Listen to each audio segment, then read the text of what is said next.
questions? Is this out of the picture if I put it here? Great. Yeah. What we're hoping to do in this whole series is look at this technology. Why is a computer so interesting? So I'm going to start that way. Okay. So what is it? What's different about this machine? Excuse me, I have one quick request. Yep. And that is don't drill your fingers in front of that mic, because that's what's picking you up. All right. You're on.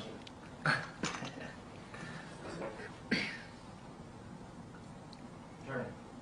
By the way, the next time when you do an interview at the factory, that place that we found, probably the best location. We found a way to boost you up enough so you're over the rail, and you can see the two-armed robot. Yeah.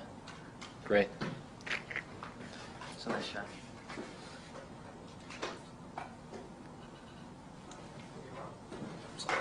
Okay. We have speed? Speed. Okay. What is it about this machine? Why is this machine so interesting? Why has it been so influential? I'll give you my point of view on it. I remember reading a magazine article a long time ago, when I was 12 years old maybe, I think it was Scientific American, I'm not sure. And the article proposed to measure the efficiency of locomotion for lots of species on planet Earth, to see which species was the most efficient at getting from point A to point B. And they measured the kilocalories that each one expended. So they ranked them all, and I remember that the Condor won. The Condor was the most efficient at getting from point A to point B. And humankind, the crown of creation, came in with a rather unimpressive showing about a third of the way down the list. So that didn't look so great. But let me do this over again, because I'm just Sure. sort of can say this better.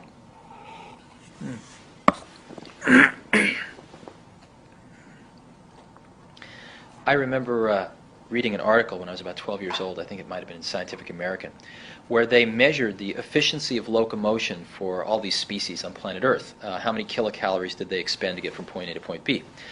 And the Condor won, came in at the top of the list, surpassed everything else, and humans came in about a third of the way down the list, which was not such a great showing for the crown of creation. And but somebody there had the imagination to test the efficiency of a human riding a bicycle.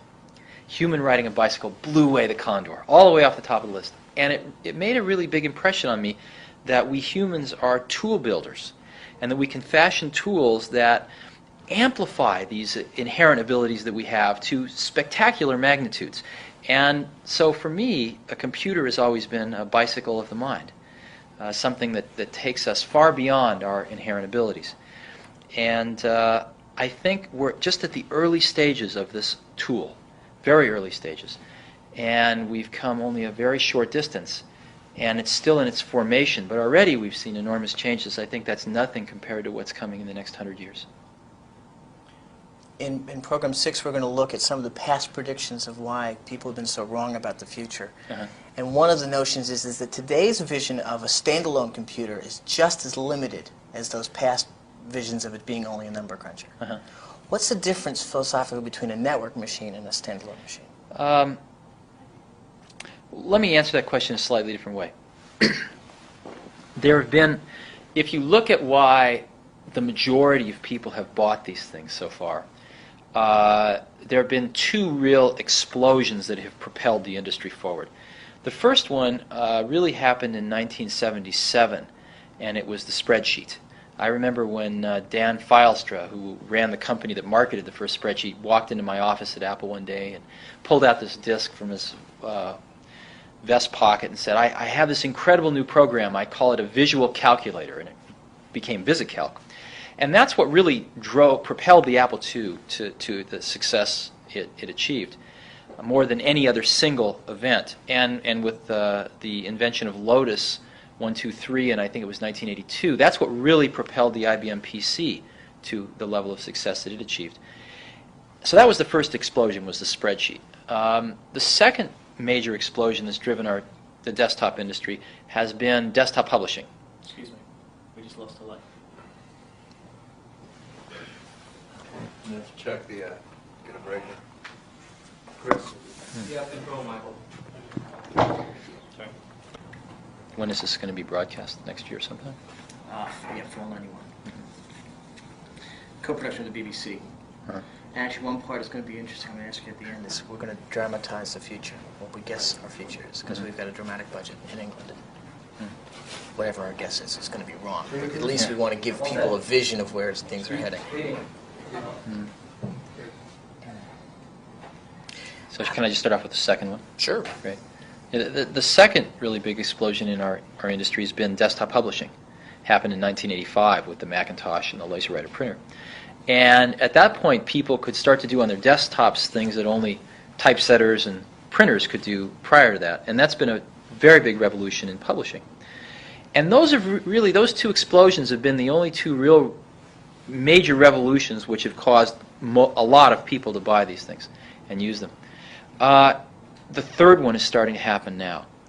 And the third one is, let's do for human-to-human communication what spreadsheets did for financial planning and what desktop publishing did for publishing. Let's revolutionize it using these desktop devices. And we're already starting to see the signs of that. As an example, in an organization, we're starting to see that as business conditions change faster and faster with each year, we cannot change our management hierarchical organization very fast relative to the changing business conditions. We can't have somebody working for a new boss every week. We also can't change our geographic organization very fast. Matter of fact, even slower than the management one. We can't be moving people around the country every week. But we can change an electronic organization like that. And what's starting to happen is, as we start to link these computers together with sophisticated networks and great user interfaces, we're starting to be able to create clusters of people working on a common task in literally in 15 minutes worth of setup. And these 15 people can work together extremely efficiently no matter where they are geographically and no matter who they work for hierarchically. And these organizations can live for as long as they're needed and then vanish. And we're finding we can reorganize our companies electronically very rapidly, and that's the only type of organization that can begin to keep pace with the changing business conditions. And I believe that this collaborative model has existed in higher education for a long time, but we're starting to see it applied into the commercial world as well. And this is going to be the third major revolution that these desktop computers provide, is revolutionizing human-to-human communication and group work. We call it interpersonal computing. In the 1980s, we did personal computing. And now we're going to extend that as we network these things to interpersonal computing. Taking the long view now, What was the image of the computer in the mid-1960s, or whenever you first saw one? And where are we now? How did the PC enact that change? Right. I first saw my first computer when I was 12. I saw my first computer when I was 12, and it was at NASA. We had a local NASA center nearby, and it was a terminal which was connected to a big computer somewhere, and I got a time-sharing account on it, and I was fascinated by this thing. And I saw my second computer a few years later, which was really the first desktop computer ever made. It was made by Hewlett-Packard. It's called the 9100A, and it ran a language called BASIC, and it was very large. Had a very small cathode ray tube on it for display. And I got a chance to play with one of those maybe in 1968 or 9, and spent every spare moment I had trying to write programs for it. I was so fascinated by this. And so I was probably fairly lucky in that my introduction to computers very rapidly moved from a terminal to within maybe 12 months or so actually seeing one of the first, probably the first desktop computer ever really produced. And so my point of view never really changed from being able to get my arms around it, even though my arms probably didn't quite fit around that first one. So. What was the role? How have personal computers changed the landscape of computers? I mean, back then it was centralized power. It was in a mainframe. Now we have 3 times as much power at the fringe than we have in the center, or 5 times as much power. Has it affected that? I'm not the right person to ask. Okay. Ask Alan Kay. uh,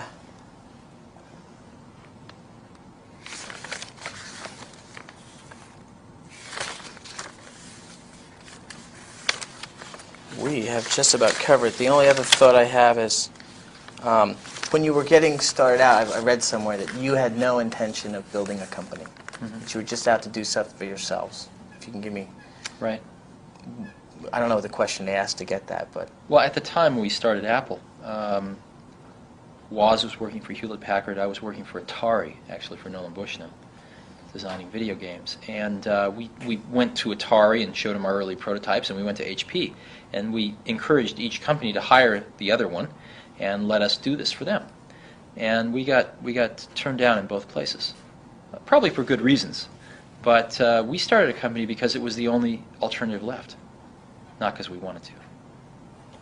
when did you ever think that it was going to this was really going to happen? That this was going to go from just an interesting idea to Oh, it didn't take very long. It happened for me when I saw people that could never possibly design a computer, could never possibly build a hardware kit, could never possibly assemble their own keyboards and monitors, could never even write their own software using these things. Then you knew something very big was going to happen. When we'd gotten to that stage where we were high enough on the food chain, if you will, that a lot of people could use these things, and they were really liking it.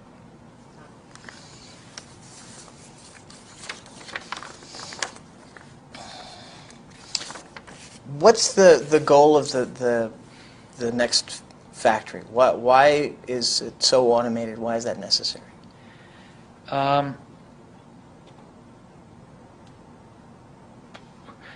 One could go on for a long time about how the U.S. has forgotten about manufacturing, which has certainly been true, but we're starting to wake up. And what we're finding is that time to market is very important, and quality is very important. And the way we can make tremendous increase in quality and reductions in time to market is through automation. So the automation isn't there to lower the cost, although it does do that. It's really there to increase the quality and decrease the time it takes us to get a new product, as an example, to market, which is very important in a technology-based marketplace. So we happen to be the lowest cost producer in the world already at Next of our class of products. We also happen to be one of the highest quality producers of our type of product in the world. And we think for a company to survive, much less prosper in the 90s, that these are going to be very, very important things to be world-class at. We're not competing at the Homebrew Computer Society anymore. We're competing with Europe Inc. and Japan Inc. and IBM Inc. And in order to do that, we really have to be world-class manufacturers.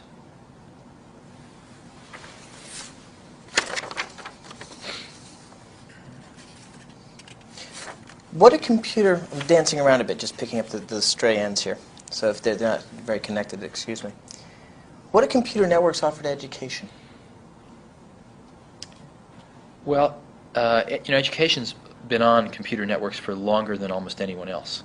The Department of Defense has an office called DARPA, and they funded a thing called ARPANET many, many years ago to try to build a command and control network for military purposes. And they did a very brilliant thing. After they got a prototype working, they gave it to the university community in America and said, bang on this for a while and see if it works and help us make it better. And after a few years of the university community doing that, they created a separate version for military purposes. But they left the educational version going. And that has tied together the research community of the United States now for about a decade, and is vital to the functioning of higher education in this country. So higher education has actually led the way. That's why we started off focusing exclusively on higher education, because where else could you find 5,000 people on a network but Carnegie Mellon University, as an example? So higher education has been 5 years ahead of business in using computers in some of these powerful new ways, which we're going to see now ripple into business in the first half of the 90s. It's pretty exciting. How about lower education? How about school? How about lower? Sharing valuable resources. So far, computer use in K through 12 has been primarily Apple IIs, and I wish that they'd been upgrading to Macintoshes faster than they have been. But I think that that's slowly happening, and IBM is getting in there as well. The primary purpose of computing in K through 12 has been just computer literacy. And there's been a bottleneck because there hasn't been enough sophisticated courseware written. And that's a problem for our society in general amongst all the other problems with our K through 12 education system. One could talk about that for a few days. Easily. So, Easily. that's,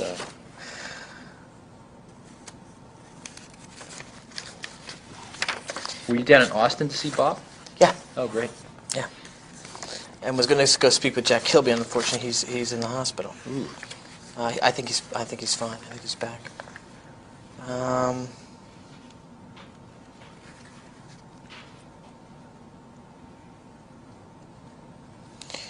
Going back to the Mac, in meeting the deadline for the Mac, how crazy did it get?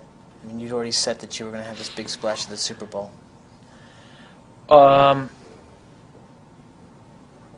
Actually, we'd wanted to get the Mac out a year before we did. So we had internal deadlines that we were not able to meet.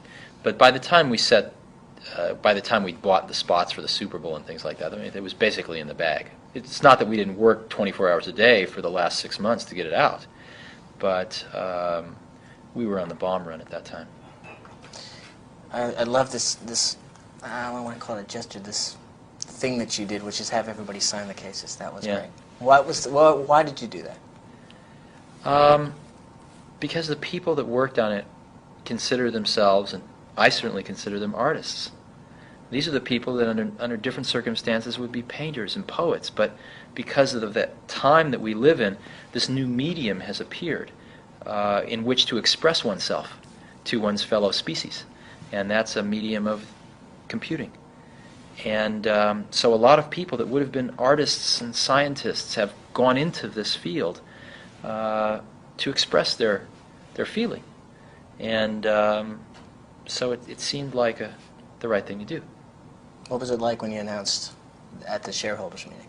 Oh, wow. It was, well, I got, the first few rows had all the people that worked on the Mac, about 100 people, 150 people that really made it happen. Were all seated in the first few rows. And when it was introduced, after we went through it all and had the computer speak to people itself and things like that, the whole auditorium of about 2,500 people gave it a standing ovation. And the whole first few rows of Mac folks were all just crying. All of us were just, I was biting my tongue very hard because I had a little bit more to do. But it was a very, very emotional moment because it was no longer ours. From that day forward, it was no longer ours. We couldn't change it. If we had a good idea the following day, it was too late. It belonged to the world at that point in time.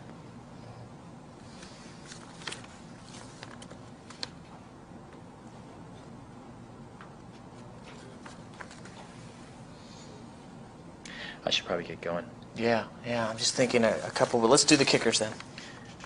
Okay, these are the kickers. 15 seconds at the beginning of the show to grab people's attention. So, program 3, we're going from semiconductors to the growth and establishment of the computer industry. Uh-huh.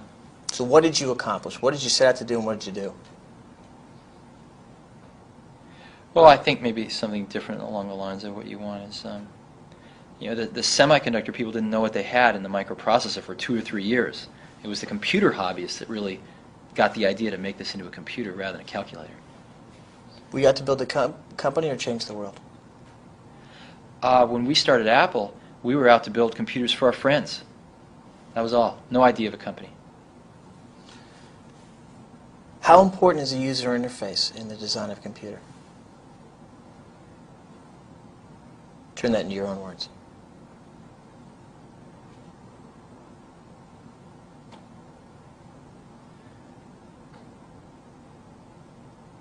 Well, the whole idea of the Macintosh was a computer for people who want to use a computer rather than learn how to use a computer. So, One way we've been playing with it is it's not how it does it, but what it does. I don't know if that's any good. In other words, I don't care how it does it anymore. I just Right. wanted to do what I wanted to do. right, there's a quote in an interview that was done with me in Playboy a while ago, where I gave a Macintosh to a young kid one time. It was actually Sean Lennon at his birthday. And he had a great quote. He said,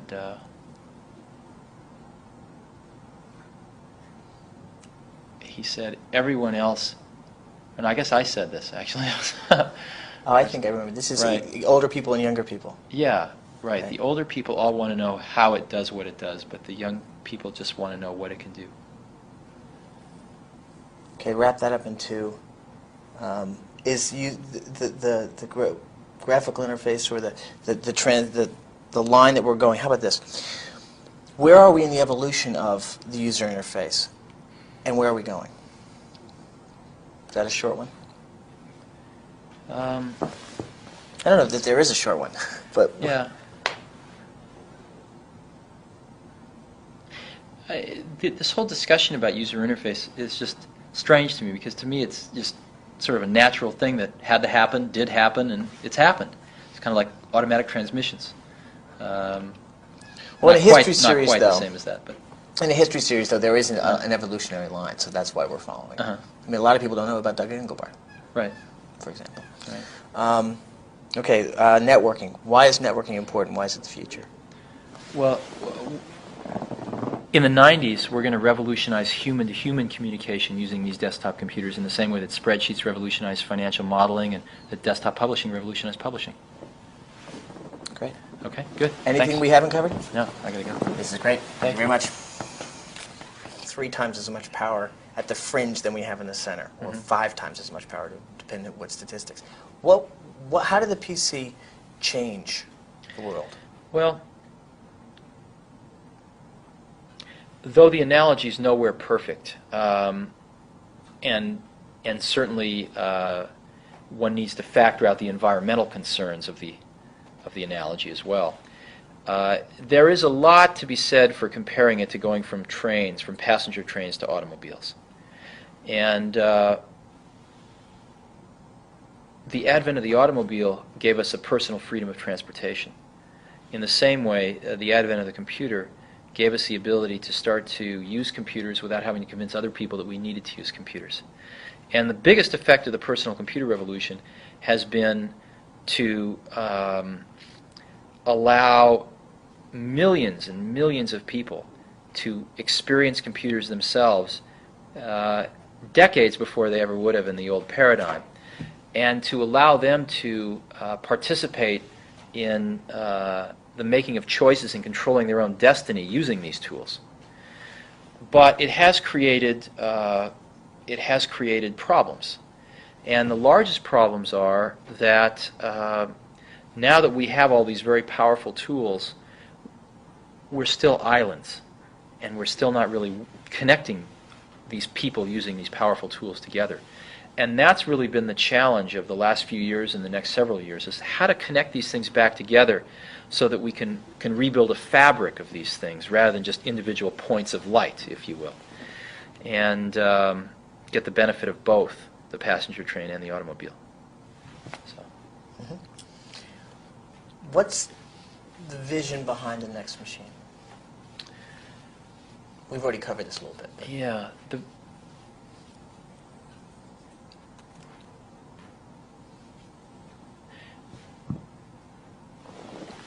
Everything that we've done in our, well, what's the right way to say this?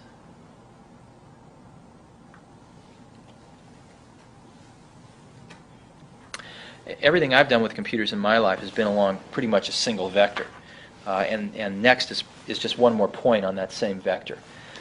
In this case, what we observed was that the computing power we could give to an individual was an order of magnitude more than the PCs were giving, in the sense that people want to do many things at once, and you really need true multitasking. We really did want to start to network these things together in very sophisticated networks, so the technology to build that in became available. And most important, we saw a way to build a software system that was about 10 times as powerful than any PC, and where new software could be created in a fourth of the time. So we spent 4 years with 50 to 100 of the best software people we could find building this new software system. And it's turned out beautifully. What's the vision behind Next?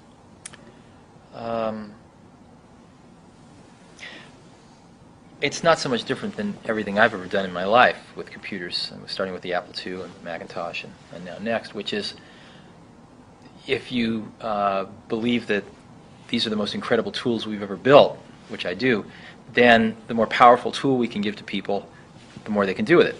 And in this case, we found a way to do 2 or 3 things that were real breakthroughs. Number one was to put a much more powerful computer in front of people for about the same price as a PC. The second was to integrate that networking into the computer so we can begin to make this next revolution with interpersonal computing. And the PCs so far have not been able to do that very well. And the third thing, and maybe the most important, was to create a whole new software architecture from the ground up that lets us build these new types of applications and lets us build them in 25% of the time that it normally takes to do on a PC. So we spent 4 years with 50 to 100 of the best software people that I know, creating a whole new software platform from the ground up. And the way our industry works is that you create this platform software first, and then you go out and you get people to write new applications on top of it.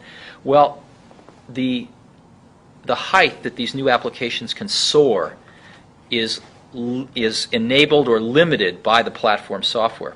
And there's only been 3 systems that have ever been successful in the whole history of desktop computing. That was the Apple II's platform software, of which there wasn't too much, the IBM PC, and Macintosh. So we're attempting to create the 4th platform software standard, and hopefully we'll succeed because it will allow these applications to be written which far, far exceed in capacity what can be done in today's machines.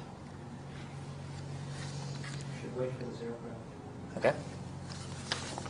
Based. Clear. What happens when you have a network that allows the relative minorities in a whole different area come together? How does that change the democracy? I don't know. Okay. But what I have seen is I've seen interpersonal computing happening at our own company. Or maybe the best way to put it is, I remember when the first spreadsheet came out, I saw it fly through Apple as well as other companies. And when we invented desktop publishing, of course, it influenced Apple first. And I've seen the same thing happen with interpersonal computing here at Next. We decided to put a Next machine on every employee's desktop about 18 months ago and connect them with the very high-speed networking that's built in. And I've seen the revolution here with my own eyes. And it's actually larger than the first 2. Let me give you some examples. If we want to, if we're going to be doing a special project, let's say with a company, and let's say the company's called what's your WGBH. WGBH. We're going to be doing a special project with WGBH, and what we'll do is we'll create a special mailbox, WGBH, and we'll put 20 people on it that are going to be helping on this project. Now, these 20 people will be from all over our company, from marketing, from sales, from engineering, some from manufacturing, maybe some from our Boston office so they can be close by. And if one sends a message to this mailbox, they'll all get it like that, instantly. And if one sends a reply, they'll copy the whole mailbox on it so the rest of the team members get to read the intellectual content going back and forth. And everyone in this mailbox will probably get around 30 mail messages a day. And they'll spend about 20 minutes, 30 minutes reading these and answering these per day. And it'll be like a beehive. Now, this project's very important for our company, and I want to make sure it's getting off right. So I'll put my own name on this mailbox, and I'll see these 30 mail messages fly by, all of the disagreements and the arguments and the thoughts and the decisions. And I can just let it fly by and read it. I can do some background coaching with a few people if I think they're a little off track. I can get right on the network and kibitz if I'd like. And after a month or so, when I know that it's going well, I can take my name off. And so not only is this a way to organize, violating all management and geographic boundaries, it's also a way to manage, where one can see, again, the thoughts and disagreements and decisions of a company fly by a manager in a way that they never could before. And we have seen it reduce the number of meetings we have at least by 50%. We've seen it get far more managers and individual contributors involved in decisions than they ever were before, and we think the quality of the decisions is a lot higher. And we've seen a window for management to look into the process of this organism we call our company in a way that has never before been possible. I'm part of this electronically connected community. That's going to provide us wonderful new capabilities and communications abilities, but we still always want to be able to disconnect that network spigot, take it off, and take our standalone computer somewhere, let's say home. Now, what's going to happen rapidly is with radio links and with fiber optics to the home, you're going to be able to hook your computer up to your network at home. But there's always going to be that cabin in the middle of nowhere that I want to go for a 2-week vacation where I want my computer. And if it doesn't work in a completely standalone way, I'm going to be not happy. So we have to provide a fluid way for these things to kind of dock into the mother load network, but also undock and allow me as an individual to carry my computer up into Yosemite backpacking and where there's no radio links and no fiber into the network, and find out what happened when I left and share some of my thoughts maybe with some other folks. So we're working on that. That's our goal for the next 5 years, is that seamless transition between the standalone computer and the computer as part of this network community. It also keeps away the Orwellian aspects of always being hooked into the network. Right. That's right. Now, I actually think what an interesting paradox is, it is the network which is ultimately going to define and create the home computer market, not keeping our recipes on these things or something like we thought in 1975. Being a part of that network and not being able to stay away from it while you're at home will drive people to get computers in every house, just like we have a telephone in every house. But computers then won't be just computers. They'll be radios and stereos and TVs. No, I think they'll be just computers. Just like your phone isn't your television set. Just like your toaster isn't your radio. I think they'll be computers, and they'll have many of the capabilities of these other devices. Multimedia, the ability to integrate sound and video in with the computer, is absolutely coming. But a lot of people have mistaken it as the end rather than the means. We see multimedia as more of a means. In other words, people aren't going to buy a computer for multimedia. They're going to buy it for training, or they're going to buy it for interpersonal communication. And in that communication, in addition to text, they're going to want voice. They're going to want, potentially, I might want to send you a video clip. But the real market is to help us communicate better, or to help us train somebody. And we need to not lose sight of that. I want to get your thoughts on the user interface stuff, and I'd like to look at the transition of Xerox to Apple. Okay. When did you hear? What was the image of Xerox PARC, and what was it like when you first went in there? Well, Xerox PARC was a research lab set up by Xerox when they were making a lot of profits in the copier days, and they were doing some computer science research, which was basically an extension of some stuff started by a guy named Doug Engelbart when he was at SRI. Doug had invented the mouse and invented the bitmap display, and some Xerox folks that Xerox, I believe, hired away from Doug or split off from Doug somehow and got to Xerox, were continuing along in this vein. And I first went over there in 1979, and I saw what they were doing with the larger screens, proportionally spaced text, and the mouse. And it was just instantly obvious to anyone that this was the way things should be. And so I remember coming back to Apple thinking, our future has just changed. This is where we have to go. The problem was that Xerox had never made a commercial computer. This group of people at Xerox was more concerned with looking out 15 years than they were looking out 15 months and trying to make a product that somebody could use. So there were a lot of issues that they hadn't solved, like menus and other things like that. And at Apple, what we had to do was to do two things. One was complete the research, which really was only about 50% complete. And the second was to find a way to implement it at a low enough cost where people would buy it. And that was really our challenge. What did you succeed in doing with the Mac? Well, the Macintosh, as you remember when it came out, we called it the computer for the rest of us.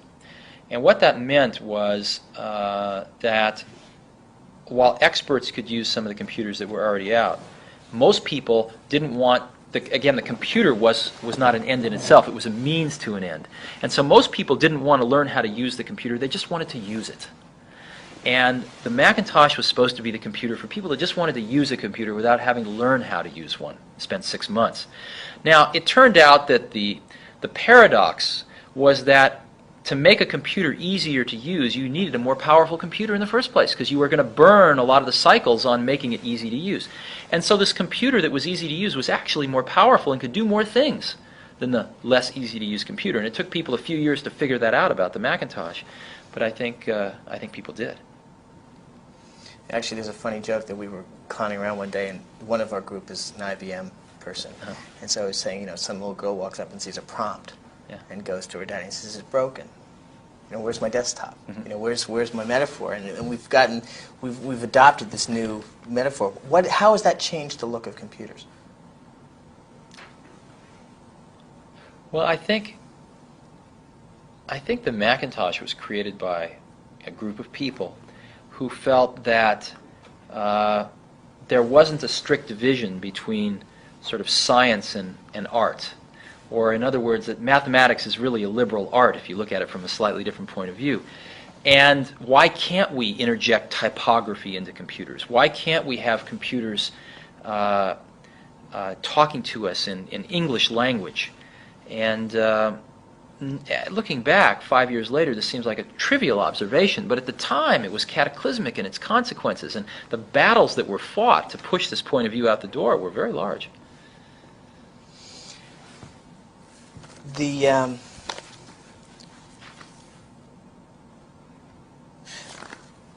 balance between thinking and doing. I mean, one of the things in the semiconductors was you had risk takers. Mm-hmm. I mean, Bob Noyce, learns Absolutely. to hang glide at age 40. Uh-huh. I mean, these people like laying their butts on the line.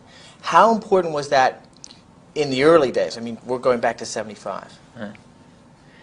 Well, again, after seeing... my entire life's been spent only in one industry, which is this one. And but I've been in it now for about 15 years, and I've seen a lot of people make a lot of things. I've seen a lot of people fail a lot of things. And my point of view on this, or my observation, is that the doers are the major thinkers. The people that really create the things that change this industry are both the thinker-doer in one person. And if we really go back and we examine, did Leonardo have a guy off to the side that was thinking 5 years out in the future what he would paint or the technology he would use to paint it? Of course not. Leonardo was the artist, but he also mixed all his own paints. He also was a fairly good chemist, knew about pigments, knew about human anatomy, and combining all of those skills together, the art and the science, the thinking and the doing, was what resulted in the exceptional result. And there is no difference in our industry. The people that have really made the contributions have been the thinkers and the doers. And when you a lot of people, of course, it's very easy to take credit for the thinking. The doing is more concrete, but it's very easy for somebody to say, "Oh, I thought of this 3 years ago." But usually when you dig a little deeper, you find that the people that really did it were also the people that really worked through the hard intellectual problems as well.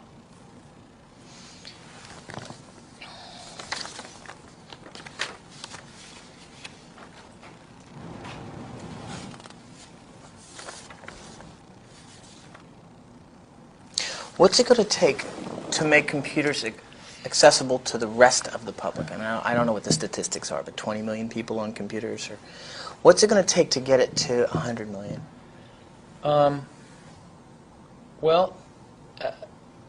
Probably death is the best invention of life, because it means there's a constant turnover.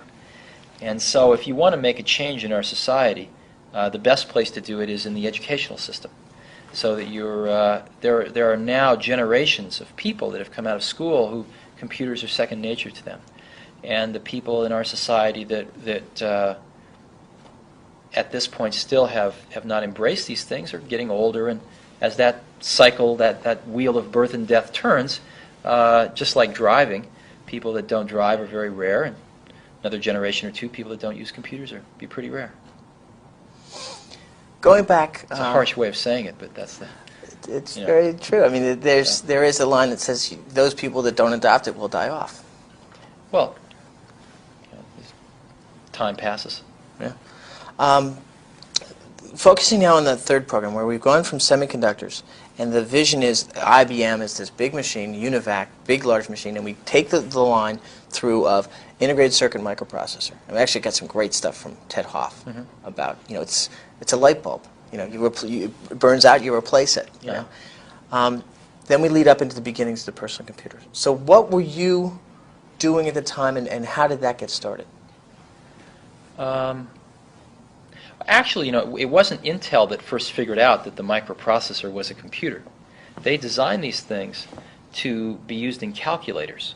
And they thought the reason that the microprocessor came about was they thought if they could design a slightly programmable one, the next customer that walked in the door that wanted a slightly different calculator, they could just spend a few months rather than a few years designing a new piece of silicon. But I think the thought of making a computer never really occurred to them. And it was the hobbyists that thought about making a computer, out of these things. It was the computer hobbyist community that first did that. And I don't think Intel quite understood that for a few years. But again, the first thing that happened was these people came together and formed a club. The Homebrew Computer Club at Stanford was the first one in the country. And it was a beehive of all of these people who were interested in these small little computers. People that might have been ham radio operators, people that might have worked with large computers, were all gathered together to discuss their latest little projects. It was very exciting, and there was not a month that would go by where some breakthrough didn't happen. And then the first magazine came along, which was Byte magazine, to communicate on a national scale with all these hobbyists. So that it was a very, very exciting, dynamic time. What did you think when you saw the Apple I? What did I think when I saw the Apple I? When you first saw that Woz was building that board. Well, it didn't quite work that way, actually. Okay. What happened was that Woz and I had known each other since I was about 12 or 13 years old. And we built, our first project together was we built these little blue boxes to make free telephone calls.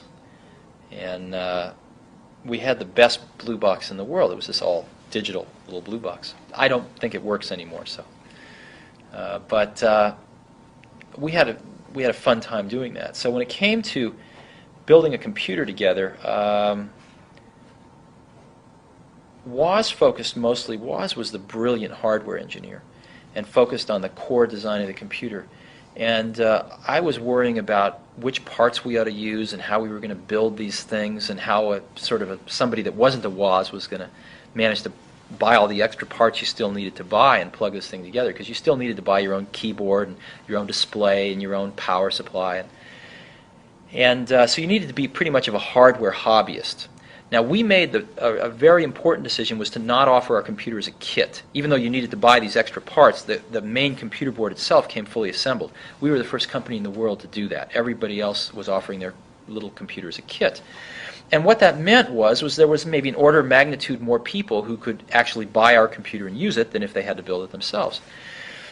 And the Apple II was actually the first computer to come fully assembled, where you didn't have to do anything. And the reason there was it was our observation that for every hardware hobbyist, someone who could either build the kit themselves or at least find these 5 or 10 extra parts they needed, there were 1,000 potential software hobbyists. And if they didn't have to do anything with the hardware except use it, and at that time that meant write their own programs, still there was a much larger group of people that could take advantage of this. So we wanted to reach them, and that was the real breakthrough in the Apple II. Contrast, if you will, the Atlantic City Fair with the West Coast Computer Fair. Well, the Atlantic City Computer Show was the first. I'm about to sneeze, actually.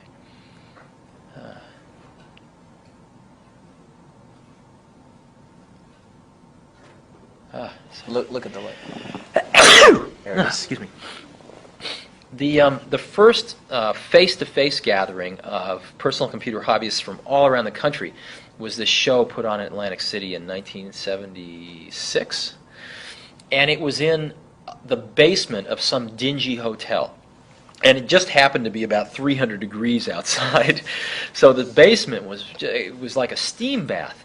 and it was impossible to be down there for longer than a half an hour without being completely drenched. And nevertheless, there were a few hundred hobbyists completely drenched walking around for hours. And we had a little tiny booth there. It was a tablecloth over a hotel table. And there were Woz and I and a friend or two of ours went there, and we had our few Apple ones there and a little poster we'd made. And that was really our the first computer show in the world. A year later, I think maybe even 9 months later, there was the first West Coast Computer Fair, which was a much more professional operation in comparison with Atlantic City, but still very, very hobby-oriented compared with what goes on today. And that was in San Francisco, and there were maybe 100 companies showing their wares, and it was attended by maybe 1,000 people, which was a lot for our industry at that time. 13,000. 13,000. Wow, really? 13,000 people. That's a lot. That's Jim Warren told me that. That's a lot. I'd be surprised at that, but maybe he Call knows it better half than I that, do. 6,000. 6,000. Thousands of people. And that's when we introduced the Apple II. And I think the Apple II was probably the hit of the show at that time. In between, you went and found McKenna and Markkula. Well, we found Regis by, I used to like Intel's advertising, so I called them up one day, and I said, "Who does your advertising?" They said, "Well, Regis McKenna." And I said, "What's a Regis McKenna?" They said, "No, it's a person." They gave me his phone number, and I called Regis up, and he told us to go away about 4 or 5 times, but eventually he agreed to help us out. And then Mike Markkula I found from a venture capitalist, actually. Told me that I should go talk to Mike Markkula. Now, we hooked up with Mike just around the time we introduced the Apple II, maybe a month before. But the Apple II was pretty much designed and ready to go, and then Mike came on board, and things really started to take off. How important was the disk drive in the development of Apple? Disk drive was crucial. One of the things that people forget when they think about Apple, and the Apple II in particular, was that we were the first company to come out with a reliable, inexpensive floppy disk drive. And we had a low-cost floppy disk drive that really worked about 2 to 3 years before any of our competitors. And that was an incredibly important reason why the Apple II was successful. Matter of fact, there were a few others. The Apple II could hold up to 48 kilobytes of memory, which today doesn't seem like much, but at that time was maybe 3 times as much as its competitors. And that's why VisiCalc was written for the Apple II. It was the only computer that could hold it. And so if VisiCalc had been written for some other computer, you'd be interviewing somebody else right now. And it was because of that design decision and other design decisions like it that the Apple II really beat its competition. How did the Apple II change the world of computing? Well, the Apple II was the world's first successful personal computer, and really defined the personal computer as we know it today. So I think it changed the world a lot from that point of view. One of the theses is that, well, let me turn this question around. How important is market research? How much did you rely on it in the early days? Well, I think in the early days it was very easy because you could go to a homebrew computer club meeting and there was your whole market. And so you could find out what they thought. Matter of fact, you could show them your product and see what they thought. And you could, because the products were much simpler then, and within a few months you could change it all around and come back and show them a new one. But as the market got more sophisticated, it was less easy to do that. And the problem is that market research can tell you what your customers think of something you show them. Or it can tell you what your customers want as an incremental improvement on what you have. But very rarely can your customers predict something that they don't even quite know they want yet. As an example, no market research could have led to the development of the Macintosh or the personal computer in the first place. So there are these sort of non-incremental jumps that need to take place where it's very difficult for market research to really contribute much in the early phases of the thinking about how to, what those should be.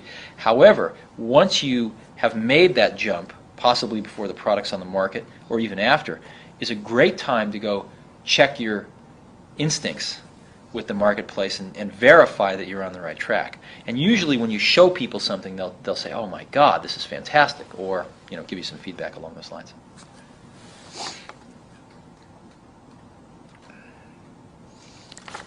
How has the personal computer changed society? I'm not sure why I keep asking this again. I mean, how have we fundamentally changed the way we do our daily business, our daily lives? How has it affected that? I'm not the right person to ask. Okay. Ask Alan Kay.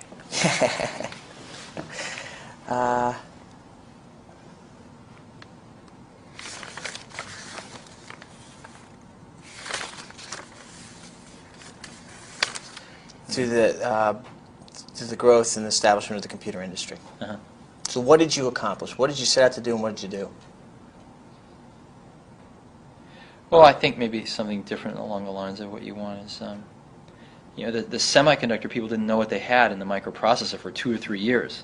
It was the computer hobbyists that really got the idea to make this into a computer rather than a calculator. Were you out to build a company or change the world? When we started Apple, we were out to build computers for our friends. That was all. No idea of a company. How important is a user interface in the design of a computer? Turn that into your own words.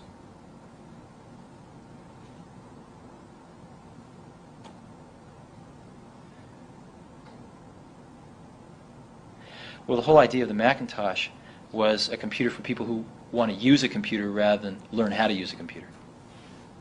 So, One way we've been playing with it is it's not how it does it, but what it does. I don't know if that's any good. In other words, I don't care how it does it anymore. I just Right. wanted to do what I wanted to do.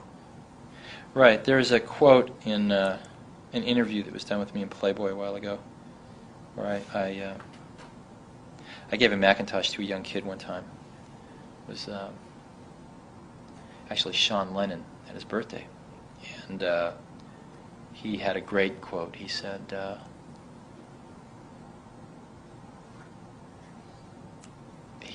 everyone else, and I guess I said this actually.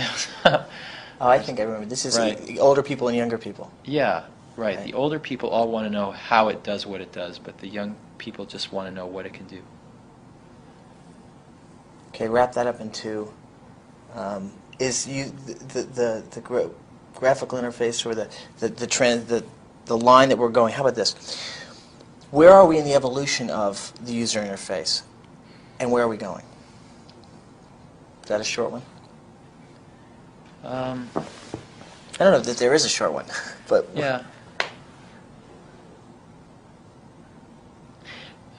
This whole discussion about user interface is just strange to me, because to me it's just sort of a natural thing that had to happen, did happen, and it's happened. It's kind of like automatic transmissions. Well, Not in a history quite series, the though, same as that, but in a history series, though, there is an evolutionary line, so that's why we're following. Uh-huh. I mean, a lot of people don't know about Doug Engelbart, right. for example. Right. Okay, networking. Why is networking important? Why is it the future? Well, in the 90s, we're going to revolutionize human-to-human communication using these desktop computers in the same way that spreadsheets revolutionized financial modeling and that desktop publishing revolutionized publishing. Great. Okay, good. Anything Thanks. we haven't covered? No, I got to go. This is great. Thank you very much.